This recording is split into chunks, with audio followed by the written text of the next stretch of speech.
বন্ধু আমারে কিছু সবজি দে তো। সবজি দিতাছি বন্ধু, কিন্তু এটা কি শুনলাম তোর নাকি বাবা মারা গেছে? আরে বন্ধু, আমি আমার বাবাকে বাঁচানোর জন্য অনেক চেষ্টা করলাম, কিন্তু বাঁচাতে পারলাম না। চিকিৎসা করাতে অনেক টাকা খরচ হয়েছে, আর আমাদের সব টাকাই শেষ হয়ে গেছে। জমি জমা যা আছে সব বেচে দিতে হয়েছে। আচ্ছা বন্ধু, চিন্তা করিস না, আমরা আছি তো নাকি? ঠিক আছে বন্ধু, আমার বাসায় বাজার নাই, তুই কিছু সবজি দে। আচ্ছা ঠিক আছে বন্ধু, দিতাছি, তুই একটু দাঁড়া। আসলে ওর কথাগুলা শুনে অনেক খারাপই লাগলো। চাচা যে আমাদেরকে ছেড়ে এত তাড়াতাড়ি চলে যাবে, এটা আমি কখনো ভাবতেই পারি নাই যে এরকমটা হবে। আসলে কার মৃত্যু কখন কেউ বলতে পারবে না। এই নে বন্ধু তোর সবজি। আচ্ছা বন্ধু, তোর কয় টাকা হয়েছে? 100 টাকা দে বন্ধু। এই নে বন্ধু তোর টাকা। আচ্ছা ঠিক আছে বন্ধু, আবার আসিস। আচ্ছা আচ্ছা ঠিক আছে। যা তাইলে। কিরে বন্ধু, কেমন আছিস তুই? এই তো বন্ধু, আলহামদুলিল্লাহ ভালো আছি।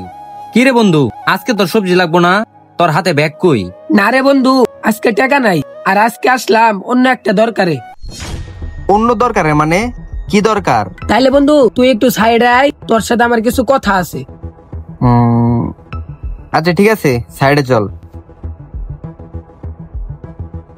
এই বাসায় কি এমন কথা যে সাইডে আনলি? বন্ধু, আমার না কিছু টাকা লাগবো, তোর কাছে কি আছে? তোর টাকা লাগবো মানে? তোর আবার কিসে টাকা লাগবো? তোর বাপের না অনেক টাকা পয়সা। বন্ধু, তুই তো সবই জানস, তারপর আবার কিসের জন্য জিজ্ঞেস করতেছস? বাবার চিকিৎসা করাতে গিয়ে আমি পুরাই নিঃস্ব।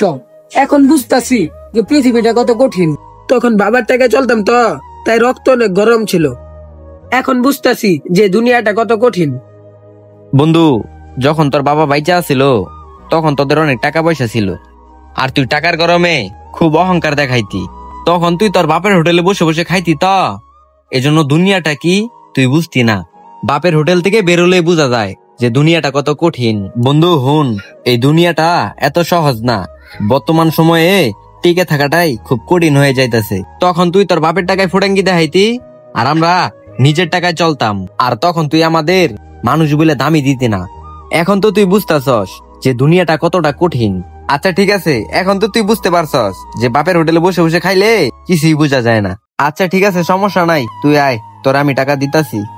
আসলে টাকার অহংকার বেশি দিন থাকে না। সো ভিডিওটা দেখে আপনারা কে কি বুঝলেন অবশ্যই কমেন্ট করে জানাবেন, আর ভিডিওটা ভালো লাগলে অবশ্যই শেয়ার করে দিবেন।